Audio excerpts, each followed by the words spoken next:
Geceler qapqara zülmət hər anım, ölümə bərabər bir olaq, olmadı qismət yoruldum.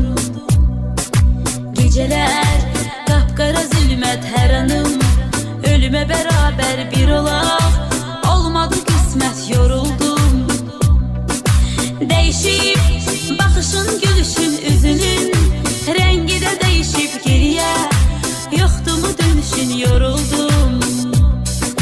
Değişip baxışın, gülüşün, üzünün rengi də değişip geriyə, yoxdu mu dönüşün, yoruldum.